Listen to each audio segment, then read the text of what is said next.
Welcome to another episode of the FTR Sisterhood. I'm your host, Stacey St, and I am so absolutely delighted to spend some time with you today. So thank you for welcoming me into your day. Now, before we dive into this episode, what I'm going to share a quote with you that I recently read that resonated with me. And it says, courage is like a muscle. We strengthen it by use. And those wonderful words come to us from Ruth Gordon, who is an American actress, playwright, and screenwriter. Let me tell you, friends, you are in for such a treat. In this episode, we are sitting down with Kerri Gibson, and we are unpacking her story of leaving the corporate world, starting out in the world of short-term rentals, and how she has grown her business to be able to retire her husband, renovate a hotel, and have 70% direct bookings. I cannot wait for you to meet her, and you're probably going to want to get a pen and paper as well. So just wanted to share. You might want to be taking some notes. Without further ado, let's jump into my conversation with Kerri. So today we are here with Kerri Gibson, and we are hearing all about her journey from leaving corporate to renovating a hotel and everything in between. Kerri, thanks so much for being here. Hi, Stacey. Thank you so much for having me. I am excited. I have participated in your virtual conferences. I have listened to your podcast. Yes, I'm excited to finally get to sit down and talk with you. I'm so excited to have you sit down and talk with me. And I know we've got so much to dive into. First, I would love to just have you share with our audience a little bit about who you are and what you do. Sure. So I am a corporate professional who had a big burnout and left my job in 2017 without any idea of what I was going to do because I had no time when I was in corporate to even think about what came next. And I took a year-long sabbatical, and during that time, we bought a house to renovate, and we thought we were going to flip it. We had renovated our personal home, and we liked it so much. My partner and my life and business partner, Philip, we had talked about buying another one just as a side project to do because sitting behind a computer every day was, not the most creative and something to do with our hands. And so we bought one while I was on a year sabbatical because I'm not a sit around, do nothing type of gal. And during the process, we both actually fell in love with the real estate investing, with the flip and design process. And then at the end, we were too in love with the property to actually flip it. And we were in a zoned short-term rental area. So we turned it into a short-term rental and then proceeded to fall in love with hospitality. And 7 properties, 7 ski chalets renovated later. And we recently bought a motel. We are officially in the world of hospitality. Wow. So much to dive into. I'm curious, if you don't mind me asking, what did you do in the corporate world? Sure. So, I worked everything from a startup to an international corporation. So I am a CPA by trade and education. And that also came from in college, not knowing what I really wanted to do. I knew I wanted to do something in the business realm. And my dad said, Kerri, if you want to do something in the business realm, get an accounting degree. It'll always give you a good background, no matter what type of business avenue you decide to go into. And like dads usually are, he was very right. So I went down the accounting and corporate finance route. And then I went into public accounting like that, as everyone does after they graduate with their accounting degree. And quickly discovered I did not like the traditional accounting role. So as soon as I had my 2 years of experience as required for a CPA license, I switched over to technology. I had an opportunity then for a startup software company that was leading the way in automating tax and accounting technology. And so I jumped over to that and spent the next 22 years doing tax and accounting software. So for tax and accounting professionals, everything from the mom and pop in a small community up to Ernst& Young, KPMG, the software companies I work for did that range. I had the opportunity to engage a lot in the government side with government relations on IRS and state departments of taxation or state departments of revenue. And I also fell in love with the ability to do that. And one of the most fun things I did in my career was actually I was the co-chair of the committee that implemented Obama or the ACA Act that was liaised between the software sector and the IRS. So I got to help with that. That was a lot of fun. And when that mandate ended in 2016, I also was really exhausted from 22 years of intense corporate work. And the following year, 2017, I really decided for my mental, emotional, spiritual, physical health, I had to take a break from the corporate world. And yeah, that's a bit about me and how I got to this journey. Well, first of all, I have to say, you look so young. You must have graduated college when you were like 8. I will. Skincare routine here. That's amazing. I am very fanatical about my skin. Well, we're going to need to connect on like this. I need to know the details. Okay. So I'm curious about when you recognize, like, whoa, I need a break. I'm feeling like I need to step away. And you had just mentioned, for your physical, your mental, your health perspective, you really felt like at the time, I need to change. I'm curious, first of all, how did you recognize that? How did it show up for you, that burnout feeling, I need something different in my life and I need to make this change right now? How did that show up?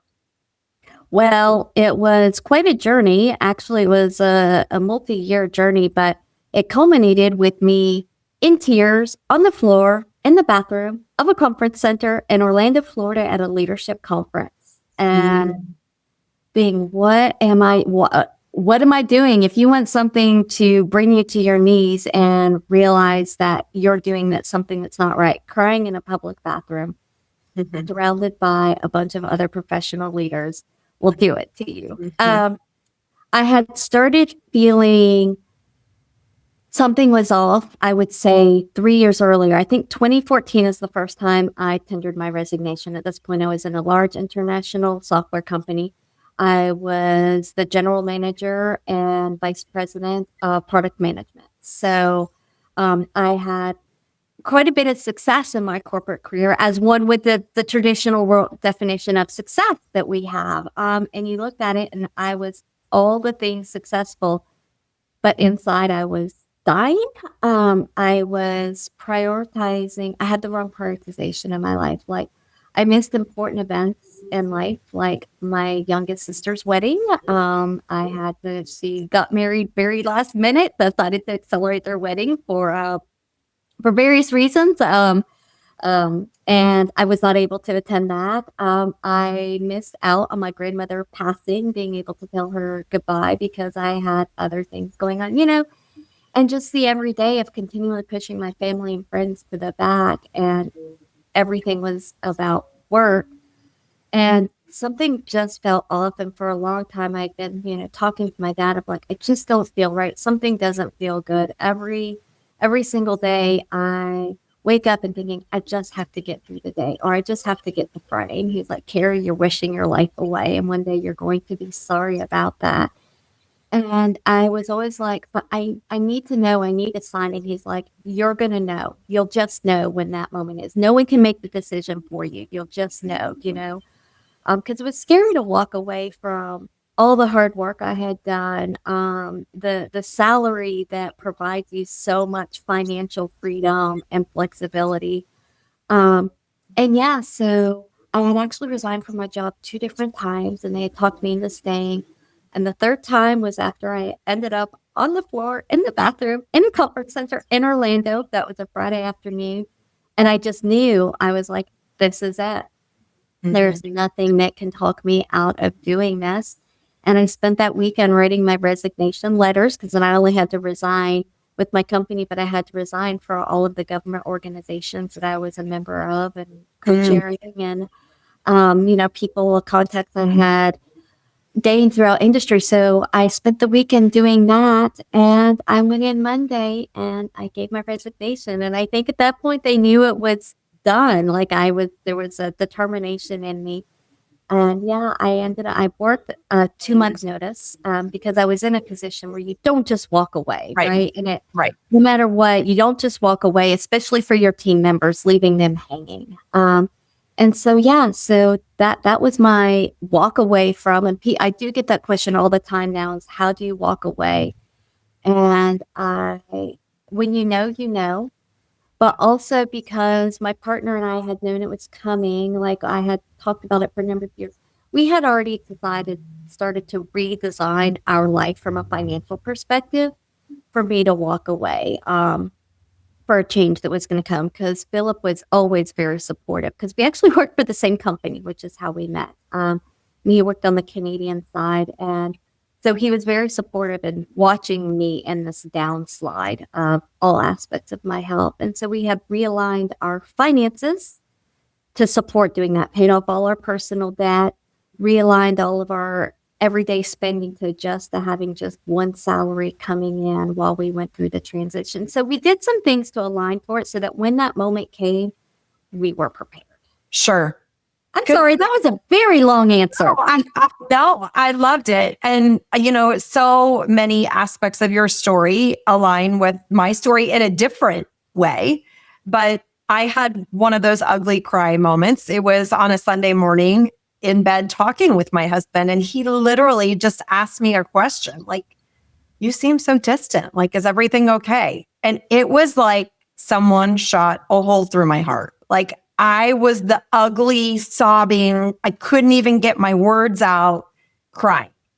And in fact, I had shared with you, Kerri, just before pushing record on this interview that I'm in Cleveland. I drove up to Cleveland with my husband this morning, and we were listening to the final draft of my audiobook for Live Big. And that was the first time he's never read the book. And I talk about that morning in the introduction of the book. And after the intro, just hearing it makes me cry. And I'm the one that wrote the daggone words and narrated the book, but still just hearing it back, it makes me emotional. And I said to him, do you remember that day? And he said, oh yeah. And I'm so glad that, you have a support system with Philip to be able to help you realign things, to give you the ability to step away. I'm so glad that I have a support system at home that is always encouraging me and believing in me. I'm curious, Kerri, what would you say to someone who's listening who doesn't have that support system, who doesn't have someone at home saying, we can do this, you can do this, we'll make these changes? What would you say to someone who is actually absent of that? That is an amazing question because I didn't always have that with Philip. Like we did not get married until I was 39.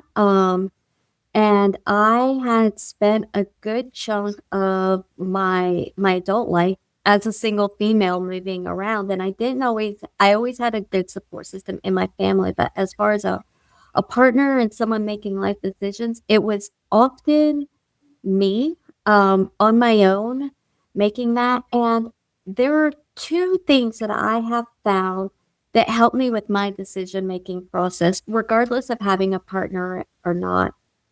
And one is not to be morbid, but when I'm on my deathbed or when I'm coming to the end of my life and I'm no longer able to do all the things I can do now, and I look back, what will be the decisions that I regret not making or the opportunities I will regret not choosing?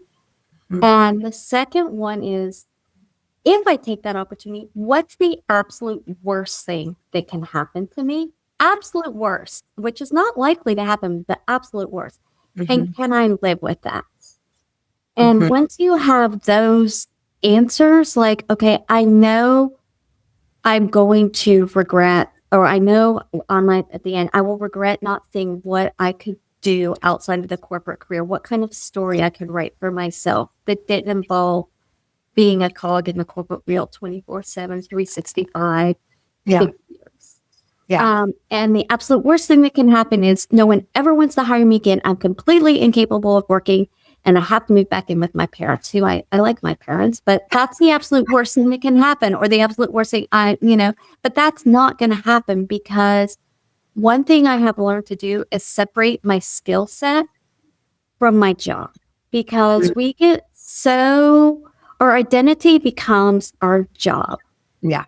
And we put a lot of work into it, and there's nothing wrong with that, because a lot of my identity now is wrapped up in being in hospitality, and I love it, but it feeds me in different ways. But when I first left my job and I was thinking about what I was going to do, I was like, who's going to hire me outside of tax and accounting technology software? It's like, that's all I'm capable of doing. But no, I sat down and wrote down my skills, and things like organization and planning and budgeting and building a team and understanding the market and what it wants. And all of these things are skills. When I looked at my skills, there was nothing in my skill set that said the only thing you can do is tax and accounting software. Right. There was nothing in there for that. And once I realized that as well, I felt this great freedom that I could succeed in something else. Yes. So good. So good. I was listening to a morning meditation this morning before I started packing my suitcase at 1:30. That requires a meditation for sure. Meditating while packing a suitcase for the day. 1:30. Yeah. But it was a really interesting meditation, because it was all about being grateful for your own unique qualities. So often I'm sharing with people how impactful having a life of gratitude is, right? Where we're grateful for the people in our lives. We're grateful for having the opportunities. We're grateful for the car accidents we're in where we're not injured. We're grateful for healing for other people who are ill. But one thing that surprised me in this morning meditation was, what are the things that you're grateful for that are your own characteristics? What are aspects about your skills and your abilities that you're grateful for? And I thought, wow, that's a new concept that I've never even thought about. And just hearing you talk about your unique skills, I hope that you are grateful for all of your unique skills. And for anyone listening, you each have unique skills about you. Take 10 minutes, write down your unique skills and what you're grateful for about your own capabilities. That's so powerful. I hadn't even thought about that. And as I think about you saying that, being grateful for you hear be grateful for your superpower, but, breaking it down to, and it's true, I have learned to be so grateful for that and lean into it. And the other thing I've learned to be grateful for is the skill set of my partner and the skill set of the other people on my team, and really leaning into that, and allowing that to, instead of trying to be all things to all people, not only being grateful for my skill set, being grateful to have the opportunity to surround myself with people that can complement my skill set is something I've learned to not feel threatened by, but to embrace. Yes. Lean into those people who are smarter than you. 100%. We're bringing a completely different skill set. Sometimes it requires, part of my year sabbatical also required a lot of discomfort and realizing what I'm not good at. You want to think you're good at stuff, but being true and honest at heart and saying, yeah, that's not the best version of myself, or no, that's not the best thing that I can bring to the world. So really understanding your core values and yourself and what you can evolve into requires a lot of discomfort as well. And then after you sit through that discomfort and you realize what you really are good at, what you're not good at, what your true core values are, and what doesn't just feel good, you learn gratitude for being able to let go of those things, which is super hard. It sounds so easy when you're at the end of the process of doing it, but it's really hard and uncomfortable to sit through. But at the end, it's like, I never thought of it that, but extreme gratitude that I have the ability to let those things go. Mm-hmm. Amen, sister. Hey girl, if you've ever thought about taking back control from Airbnb, you're not alone. And Lodgify is the tool to do it. Did you know that with Lodgify, you can create your own stunning direct booking website, manage everything from guest communication to payments all in one place, and finally say goodbye to the high OTA fees? Now, here's the best part. STR Sisterhood listeners, you get 20% off all yearly plans, plus free personalized onboarding that's worth over $3,000. Just use code STRSH20 and start building your business your way. All right. I have so much more to ask you about. So one of the things, catch us up to speed. So you entered into the world of hospitality with your first property that you ended up turning into a short-term rental. Fast forward to today. I know you're renovating a hotel, which I have a whole set of questions for you about that. But talk to us a little bit about your portfolio and maybe one of your favorite things about being in the industry. Oh my goodness. Okay. So we now have a total of 6 short-term rentals, ski chalets in the ski area of Quebec, one of the ski regions of Quebec. And they are properties that we bought completely gutted, like to the studs for the most part, and rebuilt back up because they were in distress properties, and we turned them into short-term rentals. Mm-hmm. I did, my partner, Philip, he has always been involved from at least an investment perspective since the beginning. He always invested in the properties we're doing, but it was really me that started the business and built up the business into a sustainable life that provides us the income that we need. And he was able to walk away from his corporate job in 2020, and we now do this full time together. So over the course of the 7 years since we bought our first one at the end of 2017, we have renovated at varying engagement levels, a total of 8 properties, actually. 1 we sold, 1 we live in now, and 6 we short-term rental. And about a year and a half ago, we started being ready for a pivot in the business for a number of reasons, like the perfect storm coming together. Property prices had just skyrocketed since COVID. And for us, because it's our life, it needs the cash flow. It's not just an investment and an equity growth, but it's a cash flow gain for us.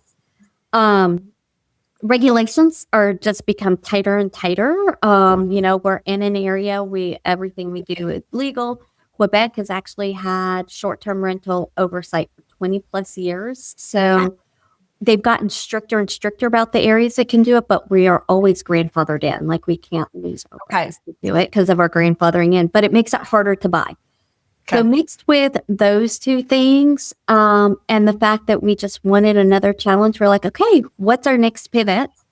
Because we're not ready to retire. We tried just running the business as it was for about 6 months, and we both just looked at each other like, we're so bored. We're like, we're not ready to retire.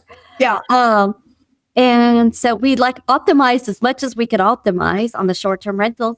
So we looked at a number of things, from buying a property that already existed, like with multiple small chalets and stuff on it, because it's exists up here, turning it into, more of a chalet resort, buying a brand new property and doing like an experience build up from the ground.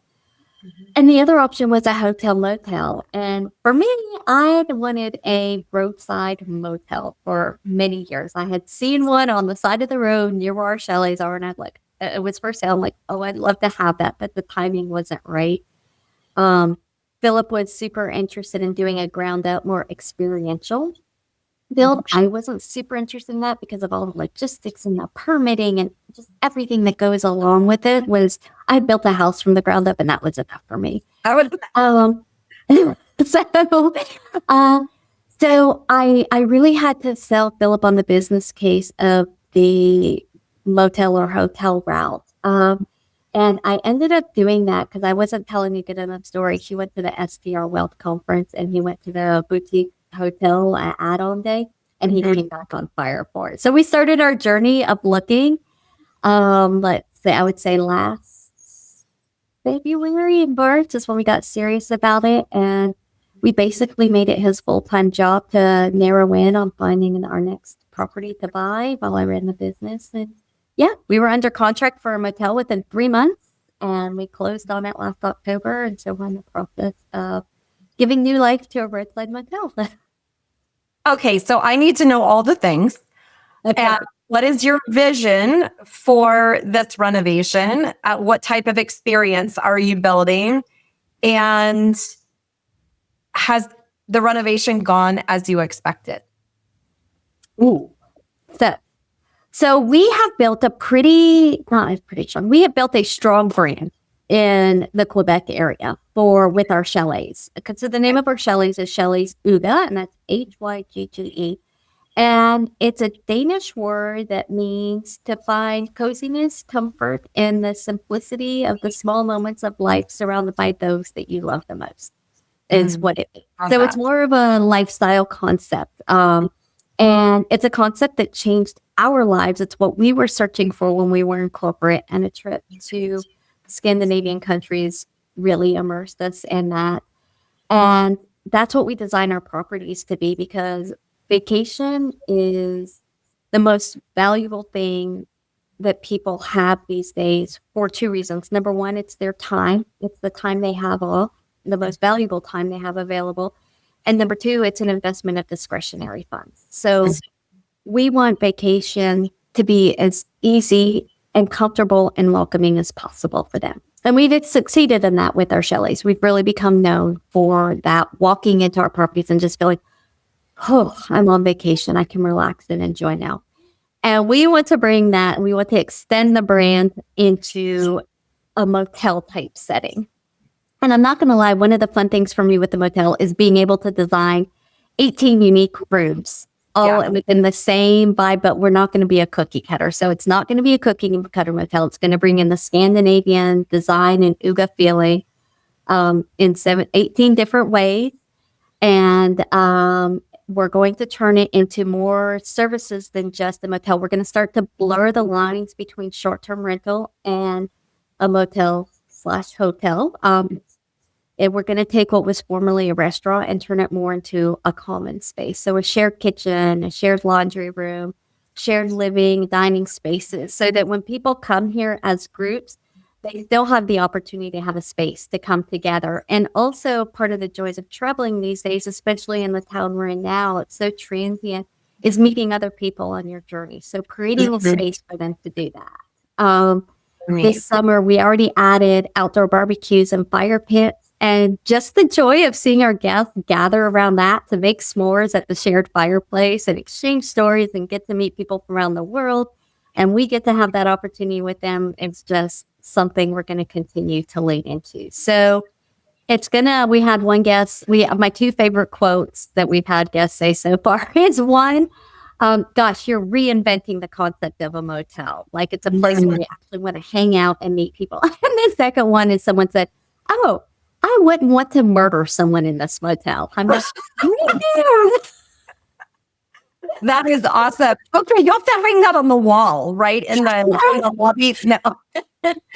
We had a guest from South Africa, and she's like, all the American horror films I watch, it's always a motel and someone's murdering someone there. She's like, I would not want to murder someone in this motel. I'm like, excellent news. Yeah, that is so great. And so are you still renovating it, or are the renovations complete? Nope, we're still renovating it. So we do, since Phil has joined me full time, we do 80% of the renovations ourselves. Wow.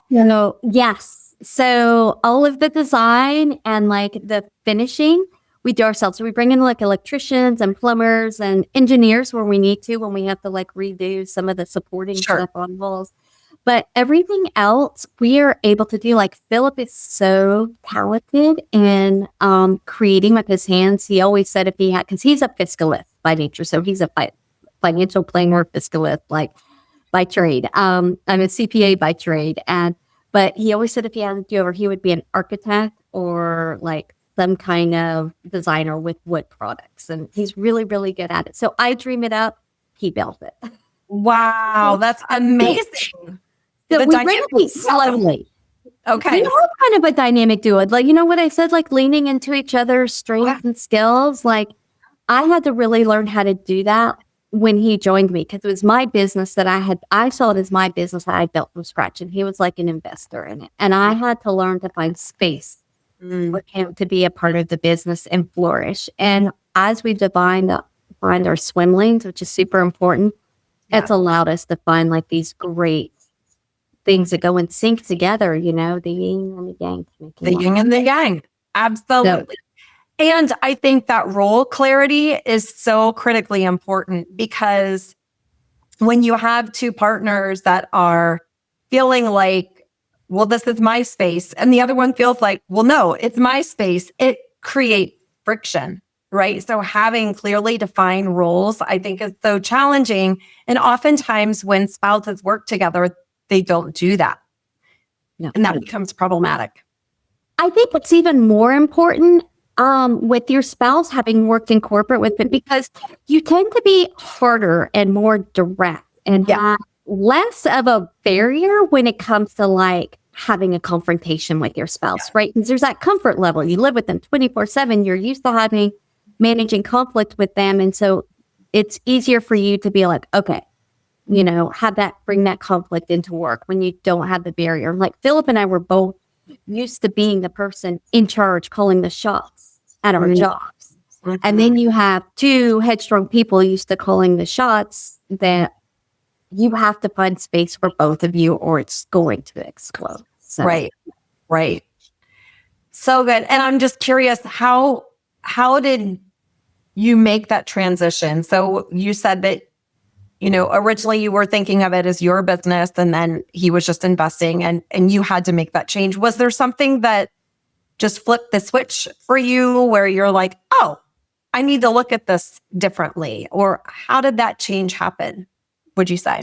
You know, it actually took work on both of our parts. So he had to learn that he was coming into something I had built and I was proud of and I was protection of. And he had to actually also look at the way he approached me on things and come in and saying, this is not good. We need to redo this, or this can be better, instead of, so he had to like watch how he approached me as well, being like, okay, we've gotten this far. What's our next step to be better? Or how can I support you in doing this? Or what are you comfortable with me doing? And I had to actually take counsel from family and friends as well to like help me separate myself from the situation, from him, and being like, okay, like, you married him because you loved all of these characteristics about him. And now he's trying to bring those into the business to make it more. And you're stopping him. Like, what can you do to be more welcoming to him? And there was a lot of counseling in there, and me saying,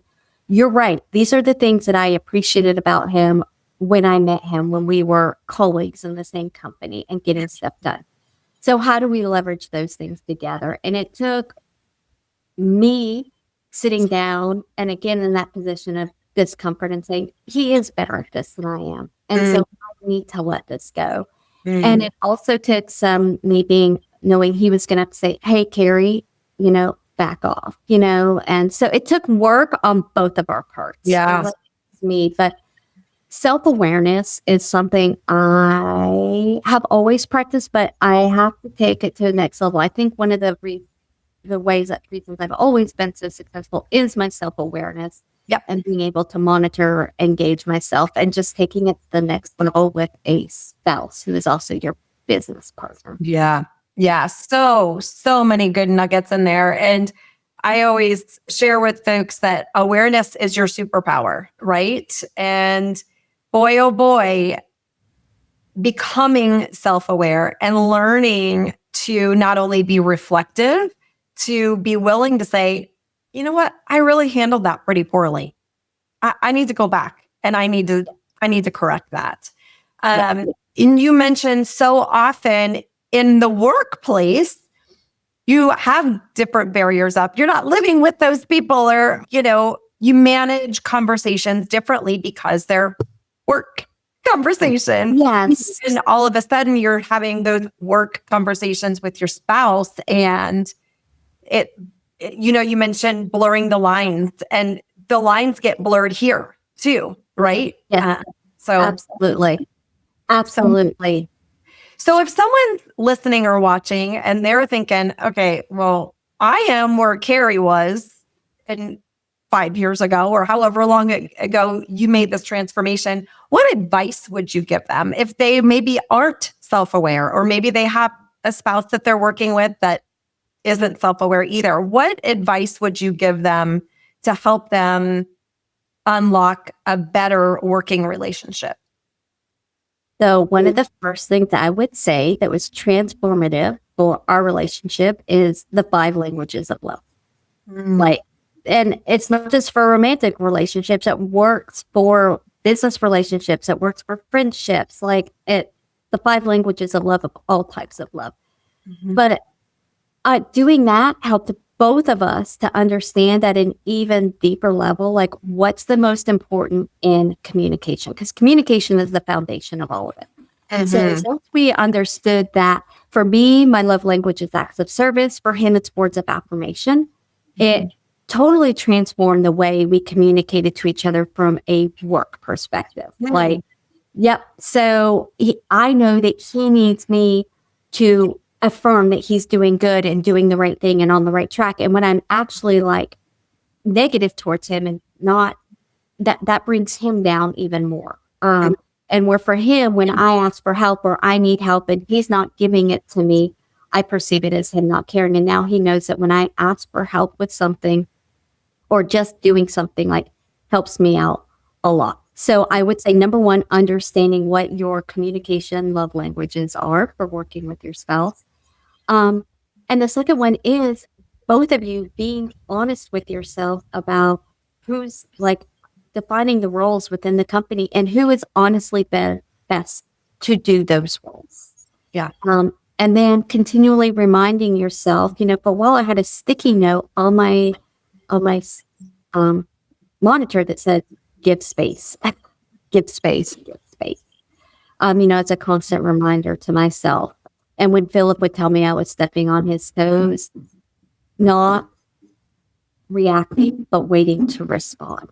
I'm a reactor and I know that. So yeah, I would say those are the 3 things. Learn your communication type, be clear about your skill set, and then give yourself and your partner space and remind yourself of that. Yeah. So good. I love that. Before we drop, I have to ask you about the 70% direct bookings, because I know that our audience is going to be like, how does Kerri do it? So yes, your bookings come in, the vast majority of them, direct bookings, only 30% through the OTAs. Has it always been like that for you? And okay, so talk to us about how you made that shift into the majority of your bookings coming in direct. Absolutely. This is something I'm so passionate about. And so, when we started, we were 100% on the OTAs, probably 90% Airbnb and the other 10% split between VRBO and some local platforms that we have in Canada. And as soon as I figured out that this was a sustainable business and something that was not just going to be a side hustle while I went back to a corporate job or something else that quote unquote paid the bills. But as soon as Philip and I figured out this was going to be something, and Philip agreed to, and he voiced a support and wanting to eventually be part of this business, I knew that I had to have a direct book strategy, because coming from corporate, rule number 1 as a small business owner is you never, ever, ever build your house on someone else's land, no matter how small you are, because every business has a fiduciary responsibility to do the right thing for their business. And that includes corporations, that includes Airbnb, that includes VRBO. Am I a fan of everything they do? No. But do they have the right to run the business to serve their strategy, their shareholders? Absolutely. And that's what they should be doing. I can't be tied to that. No small business should ever be 100% reliant. So I knew I could not build my business on someone else's land. Therefore, I had to have a direct book strategy. So I started my search for my technology stack. I will just say my technology stack in 2018. And at first I was looking for a PMS/CMS because already I was on Airbnb, VRBO. I had listed both my listings are in French and English. So every time I had to make a change, like it was like 18 times I was making a change on a platform. Yeah. But I also, one of the criteria point was not just PMS, CMS, but website as well. Like I know I'm going to do direct book strategy. So those were my requirements when I started going out and looking. And I settled on Lodgify to be that initial technology investment because they had actually started as a website company, which was super important to me. So they had the most robust website tool, but also they were well down the road of starting to create a CMS and a PMS. And everything that I had on my list of requirements, they were super transparent. And we don't do that today, but we're going to be doing that in the future with their roadmap. So I ended up selecting Lodgify, and I'm a huge Lodgify advocate. Like I will say that from, and I actually, believe it or not, am not a paid Lodgify promoter. And that's because I intentionally am not because I want to be authentic when I support. And if there's any ever time I want to switch, but with Lodgify, I have been able to build a website completely on my own with the full CMS, PMS functionality behind it and all of the things that go behind it. And I built my website starting with going after the low-hanging fruit because building a direct book website is intimidating for so many people. Yeah. But by just building and simplifying what to go after the low-hanging fruit of repeat guests and referral guests, I was able to launch something pretty quickly. And then my website that I launched started out with, I launched it in 2019, but got serious about it in 2020 during COVID. I spent some COVID years, or COVID months when we were shut down building it out. Mm-hmm. But starting with the bare minimum of just pulling in those and then slowly adding on over time. So when I launched my direct book website, I was like maybe 5-6% that I was getting because I was having to educate people even as return guests, how to book there. But slowly building out a strategy of, I built my website alongside a strategy of marketing, a marketing strategy, which included, our email list, our social media, our partner marketing, eventually our paid ads, all of those things side by side, slowly built out so that by 2023, we were hitting a 70% direct book. We hit our first time 70% direct book. Since then, it's wavered a bit between 68, 72. It fluctuates here and there, but it averages out to a 70% direct book. And Stacey, I could do a whole nother session with you just on how to build that strategy side by side, where you can start with the low-hanging fruit and then you build a strategy with all those different, because it all runs in parallel. It's not build a website and they will come. Right. Thinking about all the different ways they engage. Totally. And building each of those slowly side by side by side. And that's going to eventually get you to something with Google credibility, with guest credibility, with, that's going to launch you to that 70% direct book. And even once you're there, I work on my direct book strategy every single day. Like this year, 2025, it's going to be a challenge for us in maintaining that. And that's because the OTAs are marketing in ways they have never marketed before. They are aggressively going after more and more market share. And they're literally going after the keywords of Kerri and Philip chalets. You Google Kerri chalets, Mount Orford, and Airbnb, our Airbnb listings come up higher than our chalets. We're ranking up. So they are aggressively going after the micro keywords as well. Mm-hmm. So staying relevant and keeping up with the content and the trends requires still ongoing work. It's not, you've arrived, I can relax on my laurels. However, I've also built a strategy. We know that Airbnb and even VRBO, they're starting to make a lot of moves on the rules and the regulations and stuff. They're putting around their T's and C's, their terms and conditions. And that means they're owning more and more of their business. You're becoming more and more reliant. So while it takes a lot of work, it's also more important that if this is your livelihood, that you have got to start to own your piece of digital real estate. And that starts with a direct book website at its simplest forms. Yeah. Yeah. I think that's so important. I'm sorry to interrupt you, but one of the things, first of all, for our listeners or watchers, CMS is content management system. So content management system is how you publish content on your website. And you're right. A lot of the PMS softwares do not have a CMS, right? It's something that is unique in and of itself with Logify. Yes. The other thing that I think is so important to highlight is you shared, I had a strategy. I built a strategy. I implemented a strategy.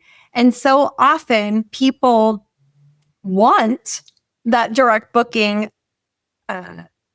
majority of market share for their bookings to come in through their website, but there's no strategy in place. And so, I always preach to my students, strategy first. You got to create the strategy, then go implement the strategy. But without that strategy first approach, it's just like throwing spaghetti at the wall and hoping that something works. So I'm so excited to hear you say that, you leveraged a strategy and have grown and evolved that over time, right? What you started out with on day one is not your strategy today. It's grown and evolved. Absolutely. And that is part of the important part is, this industry is changing so fast. And then you add into that the macro level changes that are going on in technology with all the AI and the generative stuff. Like, it's a whirlwind out there of stuff going on, and it's only going to become more and more important. Like, just for the motel, just as an example, we've had it for 9 months now. The operations were very, very new manual. But just by coming in and starting to implement a technology strategy, build a website, put in place all of those tools, we're actually already seeing higher direct book rates that come slowly over time. And also we're seeing higher ADRs just by starting to implement a strategy at the early stages. Like, is it where we're going to end up? No, but getting started right away and knowing I'm going to build it piece by piece by piece and seeing each small step drive 500, last month we had 500 clicks on our website. We just launched it, and just putting it alongside the social media strategy, the content creation, the working with collaborators, you're already seeing results. Is 500 going to change the world? No, but it's the first step. And a year from today, it's going to be a completely different ratio of how our bookings roll in. Exactly. And I'm curious, knowing that you've come from the financial world, how did you build all these strategies? Did you leverage marketing experts, or did you just consume content over time, which helped you develop these strategies? Did you have outside help? Consume content. Things like your online conference that you do, your all the podcasts. Like, when I started in this industry, I had a very solid background. Like I said, you can put me in any business and I can run it from a financial budgeting, operations perspective. It doesn't matter where it's at. I know that now. But marketing, well, I understood what marketing is, the role of it. I always had a marketing team that worked for me. So I had to dig in and just start consuming content. I did free content, podcasts, courses. I did paid classes. I leveraged people from my past corporate career that I still had connections with to help me on finding, suggesting content to me or asking them, hey, can I pay you, a contractor rate to review my website? Or sometimes they would do it for free. But I just recently, in the past year, started taking on people to help me do it. I've engaged someone now who's doing our SEO and someone who's doing all of our email marketing. And I always felt that it was out of my range of price that I wanted to be able to afford. But once I started to see the payback on it and the time it allowed me to take away and focus on other revenue generating activities like building out our add-on business, that's a significant part of our business is the ability to do add-ons. It was amazing. But also I found this online company that's called Acadium. I'm not a paid advertising for them, but at all. But I found them and they've changed my life, like in being able to do this. And it's like a fee, an annual fee of $2,500, and you get a marketing intern each quarter to focus on something specific that you want. So $2,500 and ends up being like $8 an hour US or something like that. And they work for you for 1 quarter for 10 hours a week of work on a specific topic. And in return, you give them an hour of coaching every single week. So that's kind of what the trade-off is. But in both of those, I have ended up retaining my SEO person who now works for us full-time doing SEO. And I retained the lady that is doing our email marketing. And wow. So we came to an hourly arrangement after that. And then I just engage them on a contract basis month by month. And it allows me to find a person I work well with that understands, the business and what I want, and then choose to bring them on as contractors or not. But honestly, it's a great way for a small business to find a platform that connects them with people that are looking. My next one is going to be someone to put in order our Google Ads accounts with someone specialized. So good. So good. Yeah. Because those marketing activities, quite candidly, can be extremely expensive. When you hire through an agency or even a freelancer these days, some of the freelancers are charging agency rates. So I love that. You said it's Acadium? Yep, Acadium. And it's people that are looking to build their portfolio or, so maybe they're brand new out of university looking to build their portfolio. And an intern, maybe it's people that have a lot of experience, but again, they're coming out on their own for a corporate job. And they want to start to build their own portfolio. And there's all kinds of different people out there doing different things. One of them, the girl that's doing our SEO, she's built and sold her own business, her own websites in France, but she wants to refocus and do small business support. So she's trying to build a portfolio. The girl that I have doing our emails, she's working on her MBA in marketing, and she's trying to also gather experience at the same time. And she's just done an amazing job with digging in and figuring out an email strategy for us. And so, yeah, it's been a wonderful experience. Kerri, I feel like I could sit here and talk to you for 4 more hours. This is so good. And I absolutely just appreciate you sharing your journey with us. Before we wrap up, I have to go to the lightning round. I have a very important question. Okay. Oh, okay. I'm just going to ask you to answer with the first thing that comes to mind. Okay. First question is, where is your favorite place to vacation? The south of France, Provence. Ooh, like you came up fast. Oh, hands down. I've done so much travel. And one day, our final renovation project is going to be a farmhouse in the south of France that we live in 3 months out of the year. We already know that when we're ready, starting that pull to retirement and slowing down, the last project we take on will be something in the south of France. I was just in Nice not too long ago, and it was absolutely stunning. Absolutely. I learned my French in France because I had to learn to speak French living in Quebec, and I lived in France for 3 months. And yeah, it's an amazing country. So much heart and culture, and yeah. All right, next question. Where's one place you've never been that you want to visit? Oh, Asia, Southeast Asia. I know it's all the trends right now, but I've had so many friends in Vietnam and Thailand, and the geographic looks just amazing, like nothing I've ever seen before. It's definitely something I want to experience, as well as the culture is very different from anything I've experienced. And I love learning that. So I would have to say Southeast Asia is okay on our list. All right.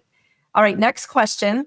What's one thing you know now that you wished you knew when you were starting out in the world of hospitality or short-term rentals? I wish that I knew how amazing and fulfilling it would be to be a part of the stories of so many different people and helping them create memories. Last night we had some guests from France that were teaching how to make s'mores, them and their cats of 7 and 5 around the bonfire. And they were taking pictures. I was like, oh, let me get out. I'm like, no, we want you in the picture. This is going to be something we remember for a long time. So just thinking that at some point, like, they're going to remember something that they did with you that changed their life in some little way, like fills my heart more than anything. And the other thing I wish I'd known, there's not as many freaking parties as they say there's going to be. Oh my goodness. Well, I was talking, that's one of the things that I discovered that made me fall in love with this industry. I came into short-term rentals as a real estate investor, right? I was looking at it as an investment strategy. And very quickly I realized, oh my gosh, I'm just a little teeny sliver of someone's lifetime memory of a vacation that they got to spend with their family and reconnect with their loved ones. That just fills me up, like gives me goosebumps that I love it. I love it. And even if they don't remember me, I don't care if they remember me. I am more passionate about them having a fond memory together with their loved ones, right? And that s'mores example is so perfect because 50 years from now, those kids are going to remember when they made s'mores in Quebec for the first time. And they're excited to go back and show all their friends in France how to make a s'more. Yeah, exactly. All right, next question. What's the best piece of advice you've ever been given? Oh my goodness, the best piece of advice I've ever been given. So I would say that changes depending on where I am in my life, to be honest with you. But honestly, it's my dad who said to me, there's nothing you can't do or nothing you can't be. There's only what you're willing to work for. Your dad was a very wise man, or is My dad is a very wise man. He is. Like, I am very lucky. Like, he's many of my friends still rely, like, from university and high school, still stay in contact with my dad for his pragmatism and his ability to provide counsel. Yeah. So good. So good. And last question, what's one thing and or person that you're grateful for today? Oh, I have to say my partner, like Philip, like, there's no way that I would be where I am today fully without his support. I would have created a version of a different reality for myself, leaving my job. But the support that he's given me and the freedom he gives me, like, he believes everything. He believes I can do anything. And like, he always tells me to go for it. So, so I'm extremely grateful for him, always supporting whatever crazy idea I have, but also challenging me, like, at the same time, but yeah, he's given my life wings for sure. Oh, I love that. Kerri, if people want to know more about you or maybe come visit you in Quebec, what's the best place for them to find you online? Okay, I love LinkedIn. I wish I spent more time on LinkedIn. But I always going there just to check in. I need to spend more time. So I love connecting on LinkedIn from a business side. To see more about our properties, my personal Instagram is at Kerri_reinvented. And that's kind of where I document my day in the life stuff when I have time of everything we're doing. And then that leads out to, from there, they can find all of our business Instagrams. So wonderful. Kerri, thank you so much for being here and, again, sharing your story to inspire others. Oh, my pleasure. I've been inspired by women in this industry since the day I started, before they even knew I existed. And anything I can do to help others coming in, I'm so grateful to have the opportunity to give back. Love it. Thank you.